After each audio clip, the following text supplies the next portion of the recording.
राम राम मंडळी. मी हिंगोलीचा विराट कोहली. काय माहिती क्रिकेट मधून निवृत्ती घेतली तर विसरले तुम्ही. पण मला काय तुमचा राग बिग नाही आला, कारण सृष्टीचा नियम आहे का समोरचा आला तर मागच्याला माणसं विसरतच असतात. बरं ते जाऊ द्या. तर इथं काळ मोन्या आगाव जीवन्या यायच्या संघ मी गणपतीचे देखावे पाहण्यासाठी आलो होतो पुण्यामध्ये. अर काय देखावे मसाल, अर एकचे एक बडकत खतरनाक देखावे खतरनाक.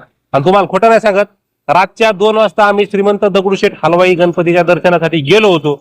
अर जवळपास 1.5 लाख लोक लाईनीत उभे असतील. 1.5 लाख लोक रातच्या 2 वाजता.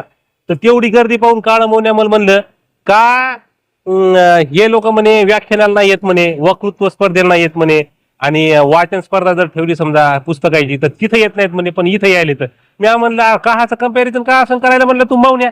हा अरे व्याख्यानं वक्तृत्व स्पर्धा ह्या गोष्टी वर्षभर होत राहतील म्हणलं, पण गणपती फक्त 10 दिवस असतात आणि त्या 10 दिवसामध्ये गणपतीचं दर्शन जर घेतलं नाही तर आपली उन्नती कशी व्हायची. तर ते म्हणू लागला का व्याख्यानातून पुस्तक वाचून माणसाची वैचारिक उन्नती होती. मी म्हणलं वैचारिक उन्नती कोणाला सांगायला म्हणलं तू. हा अरे भारतातले लोक ऑलरेडी वैचारिक उन्नत आहेत म्हणलं, हुशार आहेत म्हणलं सगळे. ते पुस्तक वाचण्याची व्याख्यानाची अजिबात गरज नाही म्हणलं. त्यामुळं तसं त्या गोष्टी म्हणलं सांगू नको.